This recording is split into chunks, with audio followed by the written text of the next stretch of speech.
क्या आपको कभी लगता था कि एसएससी जेई निकलेगा? भले ही पहले फेलियर होते हैं बट धीरे धीरे आप प्रोग्रेस करते जाते हो तो फिर वो सक्सेस मिल जाती है आपको एक टाइम। बिल्कुल। कॉन्सेप्ट तो सर बहुत ही ज्यादा इंपॉर्टेंट है सर, उसके बिना तो सिलेक्शन होना बिल्कुल मुश्किल ही है। हेलो दोस्तों, नमस्कार। स्वागत है आप सभी का इंजीनियर अड्डा के ऑफिशियल प्लेटफॉर्म पर।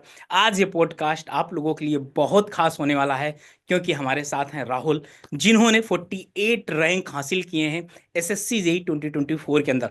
हम इस पॉडकास्ट में जानेंगे इनकी कैसी जर्नी थी और इन्होंने क्या कौन कौन से हर्डल पार किए, क्या स्ट्रेटजी थी, टाइम टेबल क्या था, और किस तरीके से एक नई रणनीति के तहत इन्होंने पढ़ाई किया कि ये तीसरे अटेम्प्ट में ही एसएससी जेई क्वालिफाई कर दिए।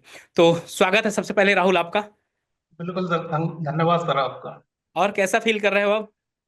सर काफी अच्छा फील हो रहा है, मतलब जैसे ही रिजल्ट मैंने देखा तो मतलब बहुत ही ज्यादा खुशी हुई है कि मतलब काफी फेलियर के बाद मुझे मतलब ये सक्सेस अचीव हुई है। बिल्कुल। तो रिजल्ट आने बाद क्या एक्सप्रेशन था घर वालों का? सर घर वालों का तो सर बहुत ही ज्यादा स्पेशल थे, मतलब सब लोग पूछते ही रहते थे डेली कब रिजल्ट आ रहा है, कब रिजल्ट आ रहा है, क्योंकि उनके लिए सर मैं एक लास्ट होप था कि मतलब रिजल्ट पॉजिटिव ही रहे। तो कहीं ना कहीं मैं भी थोड़ा डिप्रेस रहता था कि इन केस अगर मेरा रिजल्ट निगेटिव हुआ तो फिर आगे चल के फिर क्या ही होगा, बट फाइनली रिजल्ट अच्छा रहा, सब लोग काफी खुश थे उस दिन। अरे वाह, बधाई हो यार। तो अच्छा, मैं यहाँ पर अगर आपसे पहले बात करूँ तो आप अपनी थोड़ा सा जर्नी अपनी शेयर करिए बच्चों से कि कैसे जर्नी थी, कि आफ्टर बीटेक आपने कौन कौन से हर्डल से गुजरे हैं, फिर इसके बाद आपको कैसे पता चला कि क्या आपको कभी लगता था कि एसएससी जेई निकलेगा? हाँ सर, एसएससी जेई निकालना मेरे मतलब कहीं ना कहीं वो था सेल्फ बिलीव। सबसे बड़ी चीज वही है कि आपके अंदर अगर सेल्फ बिलीव है तो आप फिर उस सक्सेस में और ज्यादा टाइम देते हो, ठीक है। बिल्कुल। भले ही पहले फेलियर होते हैं बट धीरे धीरे आप प्रोग्रेस करते जाते हो तो फिर वो सक्सेस मिल जाती है आपको एक टाइम। बिल्कुल। आप अपनी जर्नी के बारे में थोड़ा सा बच्चों को बताइए। बिल्कुल सर। सर हम्म। मेरा जैसे सर 2018 का बीटेक हूँ राजकीय इंजीनियरिंग कॉलेज आजमगढ़ से। उसके बाद सर मैं मतलब 2 साल मैंने इंजीनियरिंग सर्विसेज में दिया। तो उसमें सर मेरा नहीं निकला। फिर उसके बाद क्या हुआ कि सर रेलवे की वैकेंसी उस टाइम विड्रॉ हुई तो विड्रॉ हो मतलब कट गई। ऑफ हाँ और ज्यादा हाई जाने लगी। तो फिर मुझे लगा फैमिली फाइनेंशियल कंडीशन थोड़ा वीक, तो मैंने थोड़ा एसएससी की ओर ध्यान दिया। तो सर 2000 मतलब 20 वाला जो मैंने फॉर्म डाला था तो उसमें मेरा प्री क्लियर नहीं हुआ था। ओके। हाँ, फिर उसके बाद फिर मैंने 2022 वाला जो वैकेंसी आई तो मेरा प्री क्लियर हुआ। फिर मेंस मेंस भी अच्छा गया था तो उस टाइम तक लग रहा था मुझे कुछ ना कुछ मिल ही जाएगा। मतलब मैं बहुत ज्यादा उस पर सेल्फ कॉन्फिडेंस था कि हाँ कुछ ना कुछ तो मिलना ही है। बट वो बिल्कुल। रिजल्ट मतलब मेरा नेगेटिव ही रहा तो मैं बहुत हाँ। ज्यादा डिप्रेस हो गया कि मतलब ये रिजल्ट भी मेरा मतलब नेगेटिव रहा। हम्म। बट मैंने फिर होप नहीं छोड़ी, क्योंकि फिर मैंने सोचा कि चलो आज चीज को एक्सेप्ट करते हैं और आगे बढ़ते हैं। तो फिर मैंने 2023 वाला फॉर्म डाला तो उसमें मेरा प्री निकला। मेंस मेंस फिर मेरा रुक गया 2 मार्क्स पे। तो फिर मैं डिमोटिवेट हुआ और डिप्रेस हुआ, मतलब ये सब चीजें चलने लगी कि यार हो नहीं रहा है, क्या ही होगा आगे। फिर लेकिन सर वही था कि करना है तो सर करना है, छोड़ना बिल्कुल। नहीं। क्योंकि सर एक चीज आ रही थी दिमाग में कि आप मेंस तक पहुंच रहे हो ना, तो कहीं ना कहीं कुछ तो ऐसी कमी रह रही है जो मतलब मैं नहीं कर पा रहा हूँ। तो फिर फाइनली फिर मैंने 2024 के लिए फिर से प्रिपेयर किया और उसमें सर मैंने मतलब काफी अपना कंसिस्टेंसी के साथ मतलब 110% मतलब मैंने दिया। फाइनली सर इस बार का रिजल्ट मेरा पॉजिटिव था। नहीं, एकदम पॉजिटिव था यार। और मुझे तो आपसे सीपीडब्ल्यूडी की उम्मीद थी कि सीपीडब्ल्यूडी मिलेगा, लेकिन कोई नहीं, एमईएस भी काफी अच्छा डिपार्टमेंट है। अच्छा, आपको याद है कि आपके प्री में कितने मार्क्स थे और मेंस में कितने मार्क्स थे? 2024 हाँ में बताइएगा। हाँ सर, प्री में तो सर मेरे कम मार्क्स थे, मतलब 120 अप्रोक्स हो रहे थे मतलब नॉर्मलाइजेशन के बाद। ओके। तो क्या हुआ सर, फिर मेरे प्री में कम थे तो फिर मुझे ये लगा कि मुझे ना अपना मेंस अच्छा करना है। बिल्कुल। मेंस का आप पूरा टेक्निकल रहता है 300 का, तो उसके बाद सर जैसे एसएससी ने काफी टाइम दिया था इस बार तो काफी। बिल्कुल। तो फिर सर मैंने मेंस की फिर एक अलग ही स्ट्रेटजी बनाई। हम्म। मतलब सारे मतलब जो जो मेरे जैसे कुछ वीक कॉन्सेप्ट थे तो सबसे पहले मैंने उनको क्लियर किया। मतलब सबसे पहले मैं लेक्चर देखा, ठीक है, फिर उसको मतलब प्रॉपरली मतलब सॉल्व किया। फिर उसके बाद पीवाईक्यू लगाए। तो ऐसे ऐसे करके सर मैंने पूरा सिलेबस अपना कंप्लीट किया टेक्निकल वाला। तो ओके। उसके बाद पीवाईक्यू लगाना, टेस्ट सीरीज वगैरह ये सब, तो फिर मेरा मेन सर इस बार थोड़ा अच्छा हुआ। मतलब मेंस वन में नाइन कितने नंबर, कितने क्वेश्चन अटेम्प्ट किए थे आप? मेंस में सर मेरा 100 में 97 अटेम्प्ट किया था। वाह। क्योंकि सर मेरा प्री कम था तो मैं थोड़ा ना रिस्क लेके मतलब मैंने दिमाग पे मतलब ये सोच लिया था कि मुझे अटेम्प्ट अच्छा लेना पड़ेगा तभी जाके मेरा मतलब नहीं, होगा। आपने तैयारी भी काफी अच्छी किया था, जैसे आप बता रहे हैं कि ईएससी वगैरह के सारे क्वेश्चन कर डाले थे, एसएससी जेई का पीवाईक्यू कॉन्सेप्ट हाँ काफी कंसिस्टेंसी से, क्योंकि आप 5 6 7 साल 5 6 साल हो गए थे आपको तैयारी करते करते, हाँ तो आपको हाँ कॉन्सेप्ट याद हो गए होंगे। तो हाँ हाँ। आप बच्चों को ये बताइए कि कौन सी स्ट्रेटजी थी आपकी, मतलब क्या नया फॉलो किया 2023 में जब आपका सिलेक्शन हुआ, नहीं 2024 में हुआ, तो उस दौरान 1 साल के अंदर आपने क्या नया नया किया जिससे आपका सिलेक्शन 2024 में हो गया। जैसे कि सर मैंने बताया मेरा 2000 मतलब 22 और 2023 का सिलेक्शन होगा तो उसमें कहीं ना कहीं जो थ्योरेटिकल जो सब्जेक्ट है उस पे मेरी कमांड कम थी। मैं सर न्यूमेरिकल ज्यादा मतलब फोकस करता था, बट हम्म एसएससी क्या है ना सर मतलब न्यूमेरिकल कम ही पूछती है। जैसे 100 हम्म, का अगर क्वेश्चन है तो उसमें 80 to 20 ऐसे रेशियो रहता है। बिल्कुल। तो फिर मैं ये चीज मेरे दिमाग में मतलब स्टिक कर गई कि हाँ मुझे थ्योरी पे मतलब फोकस करना है। तो फिर मैंने थ्योरी को काफी अच्छे से मतलब रीड किया और थ्योरी वाले जितने भी सब्जेक्ट थे जैसे रेडिएशन हो गया, सर्वेइंग हो गया, एनवायरमेंट हो गया और कोडल सब्जेक्ट जैसे आरसीसी स्टील स्ट्रक्चर, इन सबको मैंने सर काफी मतलब सीरियसली लिया और ओके। इनको बार बार मैं रिवाइज करता रहा। ऐसे सर मेरा हुआ है मतलब फिर धीरे धीरे मैं मतलब सर टेस्ट वगैरह दिए, मॉक वगैरह दिए और जितने भी सर पीवाईक्यू वगैरह होते हैं मतलब जेई एग्जाम जितने भी all India DDA D triple S भी सारे एग्जाम मैंने मतलब सॉल्व किए हैं तो टेस्ट पेपर। ओके, तो अगर मैं आपसे और बात ये पूछूं कि कंसिस्टेंसी कितना इंपॉर्टेंट रोल प्ले करती है सिलेक्शन के लिए। सर कंसिस्टेंसी तो सर बहुत ही ज्यादा इंपॉर्टेंट रोल प्ले करती है सिलेक्शन के लिए। हम्म क्योंकि जब आप कंसिस्टेंस रहते हो तो आप अपनी एक्यूरेसी में भी प्रोग्रेस कर पाते हो और फिर आपको मतलब आपने जो जो सिली मिस्टेक की है उनमें उनमें भी इम्प्रूवमेंट होता है। तो कंसिस्टेंसी तो सर बहुत ज्यादा जरूरी है सर एग्जाम में सक्सेस के लिए। ठीक, सिलेक्शन के लिए कितने घंटे पढ़ना चाहिए। सर शुरू में तो सर मेरा कम था मतलब ऐसे मतलब 8 आवर्स तो फिर भी मैं पढ़ता था, फिर उसके बाद मेरा मतलब बढ़ता गया जैसे जैसे एग्जाम आया मतलब एग्जाम के 1 मंथ पहले फिर 12 13 घंटे ऐसे ही रहता था। जैसे मैं बाहर सर रूम लेके पढ़ता हूँ तो 1 2 घंटे तो सर मेरा वही खाना वाना बनाने में चला जाता था। सर आपके मैं पीछे मैं टाइम। एक चार्ट भी देख पा रहा हूँ, वो काहे का चार्ट लगा हुआ है। हाँ सर ये sir formula civil chart. Engineer. हाँ फॉर्मूले का सर पूरा चार्ट है इसमें। ओके। हाँ यहीं पे सर मेरा बेड है तो सर लेटे लेटे मैं देखता रहता था मतलब रिकॉल हो जाती रही चीजें नहीं नहीं, वगैरह। बिल्कुल सही है, ये तो बहुत अच्छा तरीका है कि कई कई बार चीजें ना देखने से भी याद हो जाती हैं, जैसे कई बार चीजें देखने से भी प्यार हो जाता है, वैसे ही याद रखो देखने से भी चीजें याद भी हो जाती हैं। आप बार बार चीजें देखोगे तो आपके दिमाग में वो कहीं ना कहीं इमेज क्या हो जाएगी, छप जाएगी, और आप उससे एग्जाम में बहुत अच्छा कर सकते हैं। कंसिस्टेंसी तो आपने बता दिया, कितने घंटे पढ़ना आपने बता दिया, टाइम टेबल क्या रहता था आपका। सर टाइम टेबल पे मैं कमेंट करना चाहूंगा सर मेरा टाइम टेबल ना सर मेरा खुद का जो बिलीव है तो मैं ये कहता हूँ कि टाइम टेबल मैंने कभी भी पेपर वाला फॉलो नहीं किया है। हम्म क्योंकि सर जब आप जैसे पेपर पे चीजें लिखते हो कि मुझे इतने बजे उठना है, इतने बजे खाना बनाना है, ब्रेकफास्ट करना है, लंच डिनर, फिर उसके बाद पढ़ना है, तो वो सब चीजें नहीं हो पाती हैं तो फिर दिमाग में ना वो प्रेशर आता है कि यार आपने ये सब बनाया तो आप इसको फॉलो नहीं कर रहे हो। तो मेरा सा टाइम टेबल मेरे माइंड में रहता था कि मुझे आज एक ये सब्जेक्ट क्लियर करना है, ये वाले टॉपिक क्लियर करने हैं, तो वो सर मेरा माइंड खुद मुझे मतलब इंस्ट्रक्शन देता रिकॉल। था कि आज हाँ, आप ये करना है, तो सर मैंने ऐसे ही फॉलो किया है। अच्छा, यहाँ पर मैं आपको मतलब रोकूंगा और बताऊंगा बच्चों को एक बात ये, कि यहाँ पर टाइम टेबल दो तरीके से बनते हैं। एक बच्चे हाँ होते हैं कि जो ये क्लियर करते हैं कि आज मुझे जैसे कि बीएमसी के 4 सब्जेक्ट, सोम के 3 सब्जेक्ट, इस तरीके से पढ़ना, 3 चैप्टर पढ़ना, सब्जेक्ट ने 3 चैप्टर खत्म करने हैं, और वो पूरे दिन भर चाहे 4 घंटे पढ़ाई करना हो चाहे 8 घंटे करना हो, जब तक वो पूरे नहीं होंगे तब तक वो लगातार मेहनत करते रहते हैं। ठीक। और एक अलग वर्ग होता है जो ऐसा टाइम टेबल बनाता है कि सुबह उठना है, सुबह 6 बजे उठना है, 6:15 बजे ब्रश करना है, वो पूरा मतलब 4 पेज का पूरा टाइम टेबल बन जाता है, और उसको कुछ भी फॉलो नहीं होना, केवल उनके वही रूटीन्स फॉलो होते हैं जो पढ़ने को छोड़कर। समझ गए, कितने बजे नाश्ता करना है, इतना बजे खाना खाना, सोना है इतने बजे। तो मेरे भाई आप अपने हिसाब से, आपका अपना खुद का टाइम टेबल होना चाहिए, कब आपको पढ़ना है कब आपको सोना है, आपसे बेहतर कोई नहीं बता सकता, याद रखिएगा। आप पहले अपनी वीकनेस जानो कि आपकी वीकनेस क्या है, कहाँ पर आप लैग कर रहे हो, कहाँ पर आप मतलब कौन सा ऐसा सब्जेक्ट है जहां पर आपको और भी मेहनत करने की जरूरत है, तो उस पर काम करो। और मुझे पूरा विश्वास है कि आपका सिलेक्शन जरूर होगा। और जब आप ऐसे टाइम टेबल बनाते हो ना, ऐसा बहुत ज्यादा हेक्टिक बनाने का नहीं है। देखो यहाँ पर सबके प्रेजेंस ऑफ माइंड और माइंड अलग अलग होते हैं। जैसे मैं बात करूँ, कोई ऐसा एक सब्जेक्ट है जिसको एक बच्चा 4 घंटे में पूरा कैप्चर कर लेता है, एक को 12 घंटे लगते हैं, तो भाई सबको तो अलग अलग है कितने घंटे पढ़ना चाहिए, कितने घंटे नहीं पढ़ना चाहिए। आप अपना पूरे 6 महीने का एक बार एक ओवरव्यू ले लीजिए कॉन्सेप्ट का, पीवाईक्यू का, एमसीक्यू का, कि हमको 4 महीने 3 महीने में कॉन्सेप्ट क्लियर करना, फिर पीवाईक्यू लगाना, फिर एमसीक्यू लगाना। ये पूरा का पूरा आप एक बार मैप माइंड कर लीजिए, फिर इसके बाद एक बेहतरीन तरीके से पढ़ाई स्टार्ट करिए। अच्छा राहुल भाई, आपके नजरिए से कॉन्सेप्ट कितना इंपॉर्टेंट है? कॉन्सेप्ट तो सर बहुत ही ज्यादा इंपॉर्टेंट है सर, उसके बिना तो सिलेक्शन होना बिल्कुल मुश्किल ही है, क्योंकि बिल्कुल। कॉन्सेप्ट पे सर पकड़ होना बहुत जरूरी है। क्योंकि जब आपके कॉन्सेप्ट क्लियर होते हैं ना, तो फिर आप खुद में मतलब सेल्फ कॉन्फिडेंस बिलीव कर पाते हैं। फिर आप एक क्वेश्चन में कई सारी वेराइटी में मतलब क्वेश्चन फ्रेम कर सकते हैं। मतलब सोच सकते हैं कि इस क्वेश्चन को एसएससी और किस तरीके से पूछ सकता है। कई बार सर हम छोटी छोटी सिली मिस्टेक को भी अवॉइड कर देते हैं। जैसे हमको लगता है ये चीज बहुत सिंपल है, बट एग्जाम में वो किसी दूसरी तरीके से पूछ लेता है, फिर हमको ये फील होता है यार ये तो बहुत सिंपल था। यहाँ से मतलब सर वर्ड्स को रीड करना क्वेश्चन में सर बहुत ज्यादा इंपॉर्टेंट हो जाता है।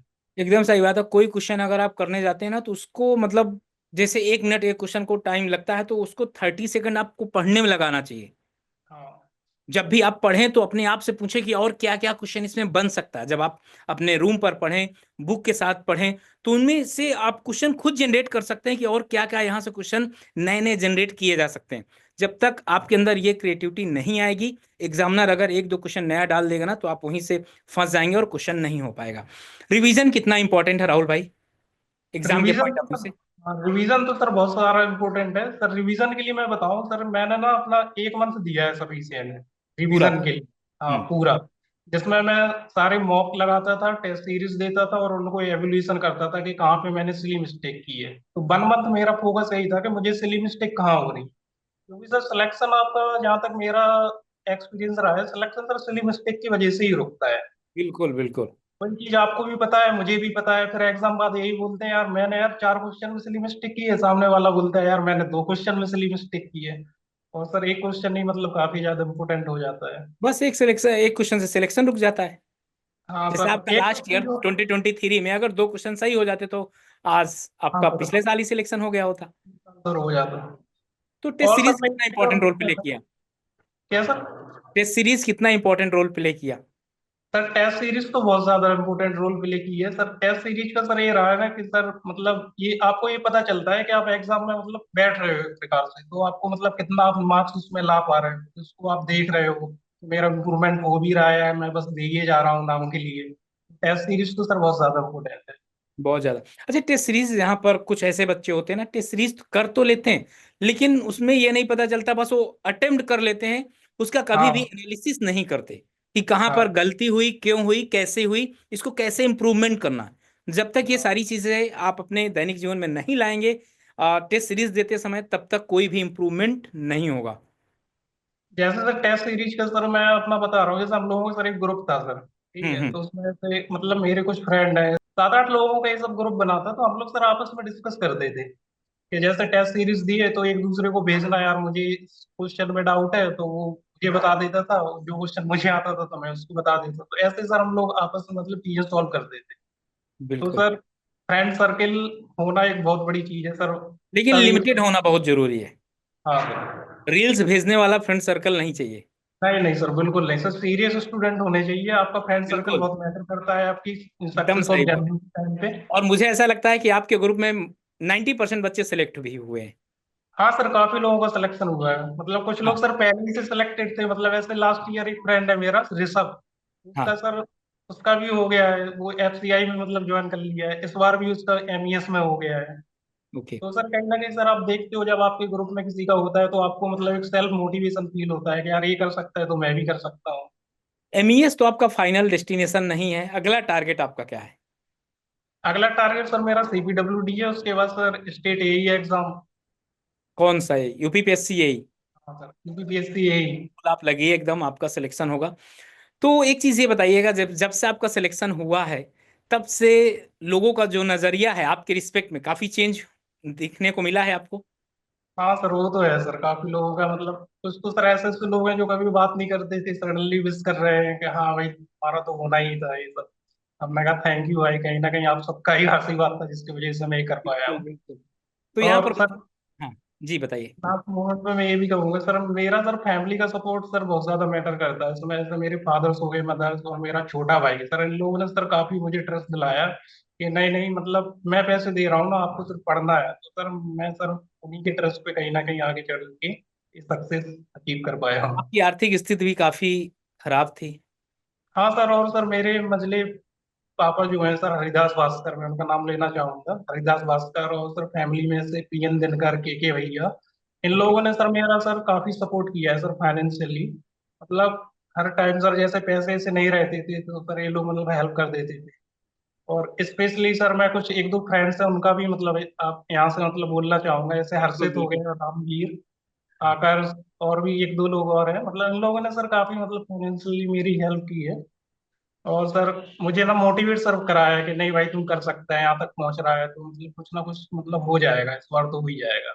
इस बार तो सर जिनके मुंह से सर सुन रहे थे सब यही बोल रहे थे कि भाई होना है इस बार बस। नहीं, आपने काफी समय से मेहनत भी किया था, काफी डेडिकेशन के साथ मेहनत किया था। सिलेक्शन तो होना ही होना था। अच्छा, आपकी तरफ से जो 2025 में काफी बच्चे ऐसे थे जिनका सिलेक्शन नहीं हुआ, उनके लिए आपकी तरफ से क्या संदेश है, क्या मोटिवेशनल स्पीच आप बोलना चाहेंगे उनसे कि आप मोटिवेट रहें? जैसे आपका भी 2-3 बार सिलेक्शन नहीं हुआ, तो किस तरीके से आप अपने आप को मोटिवेट रखते थे? सर मैं तो सर यही कहना चाहूंगा, सबसे पहले तो आपको इस चीज को मतलब एक्सेप्ट करना पड़ेगा कि आपका सिलेक्शन नहीं हुआ है। और आपको मतलब वो कमी देखनी पड़ेगी कि मेरा सिलेक्शन किस वजह से नहीं हुआ है। और सेल्फ मोटिवेशन के लिए और कॉन्फिडेंस के लिए मैं यही कहना चाहूंगा कि जब आप यहाँ तक पहुंच रहे हो ना सर, मेंस तक आप दे रहे हो और आपका एक एक दो मार्क्स से रुक जा रहा है, तो आपको सर थोड़ा पेशेंस रखना बहुत जरूरी है। बिल्कुल हो बिल्कुल। सकता है इस बार नहीं हुआ, अगली बार आपको अच्छा डिपार्टमेंट मिल जाए। तो कहीं ना कहीं आपको पेशेंस रखना बहुत जरूरी है और आपका सेल्फ कॉन्फिडेंस होना बहुत जरूरी है। आप इन सब दो चीजों पे सर कमांड करोगे तो आपका सिलेक्शन नेक्स्ट ईयर बिल्कुल आपके हाथ ही में है, वो कहीं नहीं जाने वाला। बिल्कुल बिल्कुल। बहुत ऐसे बच्चे हैं जो इस बार बहुत मेहनत किए थे, और इस बार कट ऑफ ही काफी हाई गई थी। हाँ सर, कट ऑफ तो सर काफी हाई चली गई है इस बार, मतलब काफी। अभी तक का सर एसएससी का सबसे ज्यादा हाईएस्ट कट ऑफ है सिविल सर में ये। तो आज तक कभी मैंने नहीं देखा इतनी हाई कट ऑफ। पहले जब 300 कट ऑफ, अगर 240 220 में सिलेक्शन हो जाता था फाइनल। हाँ 220 मैंने देखा है सर, बीआरओ में 220 में सिलेक्शन हुए हैं। 220 में हुआ, 246 में सीपीडब्ल्यूडी हुआ, 280 में हुआ, 290 में हुआ। फिर 300 जब कटाव गया था तब हम लोग बहुत आश्चर्यचकित थे, और 300 कटाव कैसे जा सकती है। और इस बार तो 425, 400 सीपीडब्ल्यूडी की गई है, 401 करीब, और 425 एक डिपार्टमेंट की और गई है, सिविल हाँ इंजीनियरिंग में। इतनी cut off, unexpected cut off है। तो क्या सर मतलब काफी बच्चे यहाँ पर डर भी गए हैं, जो न्यू लर्नर हैं, जो एसएससी जेई की तैयारी करने की सोच रहे थे? क्या इतनी कट ऑफ जाना कहीं ना कहीं बच्चों के लिए माइंड में नेगेटिव बातें सेट कर रहा है, कि ऐसा नहीं है कि वहां पर इस बार 15-16 क्वेश्चन गलत भी हुए? बिल्कुल सर बिल्कुल। तो क्या तो उसका सर बेनिफिट मिला है सबको, इस वजह से कट ऑफ बढ़ी है सिविल की? बिल्कुल सर, जो सर मार्क्स टू वाले क्वेश्चन हुए हैं ना सर, उन्हीं का ही रीजन है कि कट ऑफ इतना हाई चली गई है। तो जो न्यू एस्पायरेंट है या जो अभी के जो बच्चे हैं, तो वो ये तो बिल्कुल भी फील ना करें कि कट ऑफ इतनी ज्यादा हाई चली गई। ठीक है, क्योंकि उसमें कहीं ना कहीं सबको पता है कि मतलब 8-10 क्वेश्चन ऐसे हैं जो मार्क्स टू वाले या जिनका आंसर चेंज हुए अगर हैं। 10 क्वेश्चन भी हुआ, 3 नंबर जोड़ा जाए और 1 नंबर नेगेटिव के, 30 से 40 नंबर कट ऑफ ज्यादा गई है। नंबर हाँ। थ्री तो सिक्सटी जो वही, सोचा गया था, तो वही कट ऑफ सीपीडब्ल्यूडी हाँ की जाती। अप्रोक्स वही कट ऑफ माना जाएगा, 370 के समथिंग। हाँ अगर सिक्स हाँ 670 का, 370 करीब कट ऑफ मानी जाएगी। अच्छा बिल्कुल राहुल, सर। आपके स्ट्रॉन्ग सब्जेक्ट कौन कौन से थे जिसपे आपका खूब कमांड था? स्ट्रॉन्ग सर, एक तो सर मेरा सॉयल, दूसरा आरसीसी, और तीसरा इरिगेशन। ओके। इरिगेशन इसलिए कि थोड़ा मैं मतलब गांव से बिलोंग करता हूँ, थोड़ा एग्रीकल्चर वगैरह, इसलिए वो मतलब कॉन्सेप्ट उसके मतलब काफी ज्यादा अच्छे से मेरे स्ट्रॉन्ग थे, मतलब ये सब सब्जेक्ट। ओके। तो मतलब आपने खेती किया है, तो इस वजह से आपको इरिगेशन भी मतलब हाँ पढ़ने में पापा लोग काफी अच्छा करते लगता रहते थे था। तो वही सब हाँ समझ में आता था कि मतलब कितना वाटर मतलब जा रहा है, मतलब कैसे क्या खेती होती है, मतलब कितना मतलब फर्टिलाइजर वगैरह ये सब। बिल्कुल बिल्कुल। सबका कहीं ना कहीं मुझे बेनिफिट तो हुआ ही है, मतलब जैसे इरिगेशन सब्जेक्ट ही है अपना, तो मतलब उसमें अच्छी खासी कमांड थी मेरी। अच्छा ओके। नहीं, इरिगेशन तो काफी अच्छा सब्जेक्ट, और बाकी वीक कौन से सब्जेक्ट थे आपके? वीक वीक सर मेरे जैसे स्टील स्ट्रक्चर आप कह सकते हो। और हम्म। सर कहीं ना कहीं मतलब जैसे स्टील स्ट्रक्चर हो गया, और एस्टिमेशन कॉस्टिंग में मतलब थोड़ा मैं नहीं पढ़ा हुआ था, तो वो भी मेरा थोड़ा वीक था। लेकिन फाइनली मैंने एंड तक मतलब वो चीजें सही कर ली थी। नहीं, सही है। तो अच्छा, आपके नजरिए से जो अभी कॉलेज गोइंग बच्चे हैं उनको क्या एसएससी जेई की तैयारी स्टार्ट कर देनी चाहिए, या जो न्यू लर्नर है 2025 को टारगेट कर रहे हैं, हाँ आपकी तरफ से उनका क्या संदेश है? किस तरीके से पढ़ाई करनी चाहिए उनको? Sir, basically I would like to three task for new aspirant of SSC JE 2025। ये फर्स्ट टास्क आपका जो होना चाहिए, सबसे पहले आपको सिलेबस कंप्लीट होना चाहिए। कॉन्सेप्ट सबसे क्लियर होना चाहिए मतलब। आप एसएससी की वेबसाइट पे जाके उसका सिलेबस आप निकालिए, आपकी वट एवर जो भी ब्रांच हो आपकी, सिविल, मैकेनिकल, इलेक्ट्रिकल, तो आप सबसे पहले आप अपनी सिलेबस को रीड कीजिए। और उसको आप सबसे पहले आपको सिलेबस कंप्लीट करना है, एक एक टॉपिक आपका क्लियर होना चाहिए उसमें। फिर जैसे ही आपका सिलेबस कंप्लीट हो जाए, तो फिर दूसरा टास्क मैं ये देना चाहूंगा कि आपको ना उस सिलेबस के थ्रू आपके जितना भी पीवाईक्यू है, वो कम से कम 2-3 बार आपके हैंड से निकल जाना चाहिए। जैसे ही आपकी पीवाईक्यू हो जाए, फिर तीसरा जो अंतिम जो टास्क बचता है, वो बचता है टेस्ट सीरीज देना और अपनी सिली मिस्टेक को ध्यान में रखते हुए इम्प्रूवमेंट करना। ओके। और फिर इसके बाद जैसे अभी इस बार का 2025 के एसएससी जेई जो होना है, अभी 7-8 महीने हैं, तो हाँ क्या हाँ। यहाँ पर बच्चे बहुत आराम से बहुत अच्छे तरीके से तैयारी कर सकते हैं? सफिशिएंट टाइम है सिलेक्शन के लिए? हाँ सर, काफी टाइम दिया हुआ है इस बार एसएससी ने, सितंबर और नवंबर में फ्री रखा है, तो मतलब हाँ, काफी टाइम है। न्यू एस्पायरेंट आराम से, उनके पास इतना सफिशियंट टाइम है कि वो अच्छे से तैयारी अपनी कर सकते हैं और अच्छा स्कोर अचीव कर सकते हैं। बिल्कुल, काफी अच्छी अच्छी इंपॉर्टेंट बातें आपने बच्चों को बताया। अच्छा, इस जर्नी में इंजीनियर अड्डा कितना इंपॉर्टेंट रोल प्ले किया था? सर, इंजीनियर अड्डा सर बहुत ज्यादा रोल इम्पोर्टेंट किया है मेरे मेरे लिए सर। एक तो सर आपको मैं सर डाउट्स वगैरह भेजता रहता था, और आपने बिल्कुल। भी सर काफी मुझे कंफर्टेबल फील कराया है, मतलब मोटिवेट करते रहते थे सर आप। तो सर मैं आपका सर बहुत बहुत धन्यवाद देना चाहता हूँ कि सर अरे, आपने मुझे कहीं ना कहीं सर मैं आपके ही आशीर्वाद से यहाँ तक पहुंचा हूँ। अरे नहीं, और माँ बाप और सब लोगों का प्यार है भाई। आप हाँ सर, बहुत मैं यही मेहनत किए कहना, थे। मेरा सर हम्म। ये जो सिलेक्शन है सर, मेरा खुद का नहीं है। मैं सर हम्म। ये इसमें सर मेरी हार्ड वर्किंग है और मेरा सेल्फ कॉन्फिडेंस, और इसमें सर जो जो मेरे टच में थे सबने मेरी हेल्प की है, और सभी का मैं इस चैनल के माध्यम से धन्यवाद देना चाहता हूँ। और सर आपका लास्ट टाइम पे सर वो मतलब जैसे प्ले लिस्ट वगैरह आती थी, जैसे मतलब टेक्निकल सब्जेक्ट की, तो सर उसको मैंने मतलब देखा है, और वो सर मेरे लिए काफी हेल्पफुल रही है। बहुत बहुत धन्यवाद राहुल भाई, आप आए और बच्चों को बहुत अच्छी अच्छी चीज़ें बताएं। स्टूडेंट, यहाँ पर आप एक चीज़ ध्यान दीजिएगा। देखिए, अभी काफ़ी समय से आप तैयारी भी कर रहे होंगे और जो न्यू लर्नर दोनों के बारे में बता दूं अगर मैं, आप बहुत ऐसी चीजें हैं जो आप कर रहे हैं, लेकिन ये पॉडकास्ट देखकर आपको ये सीखना चाहिए कौन सी ऐसी चीज है जो आप नहीं कर रहे हैं, जिससे सिलेक्शन के और नजदीक आप जाएं। कई ऐसी चीजें हैं जो अपने लाइफ से आपको हटानी पड़ेगी। एक जैसे रील्स देखना, मूवी देखना, ठीक है 2-4 मिनट ठीक है, लेकिन इसको एकदम एडिट नहीं हो जाना, उस पर एडिक्टेड नहीं हो जाना कि यार 2-2 4-4 घंटे देखना। अगर आपको बिल्कुल। सिलेक्शन लेना है तो आपको मेहनत करनी पड़ेगी। शॉर्टकट कोई भी रास्ता नहीं होता है। आप अपनी खुद नोट्स बनाइए, पीवाईक्यू लगाइए, एमसीक्यू लगाइए, टेस्ट सीरीज लगाइए। आपको बहुत समय है, अभी 7 से 8 महीने बहुत समय नहीं कह सकता हूं, क्योंकि इस बार की आपको कट ऑफ देखकर लगना चाहिए एकदम फुल जोर कोशिश में लग जाना चाहिए, क्योंकि वैकेंसी भी काफी अच्छी आएंगी। आरआरबी जेई में वैकेंसी है, यूपीपीएससी जेई में है, यूपीपीएससी जेई में है, राजस्थान में भी पेपर चल रहे हैं। काफी ढेर सारी अपॉर्चुनिटी है। अगर आप एक बार सही गाइडेंस में, सही डायरेक्शन में तैयारी करेंगे तो मुझे पूरा विश्वास है आपका भी सिलेक्शन होगा। और सेशन कैसा लगा कमेंट सेक्शन में जरूर बताइएगा। बहुत बहुत धन्यवाद राहुल भाई आपका, आप आए थैंक बच्चों को यू सर। गाइड किए। And love you all. Thank you sir.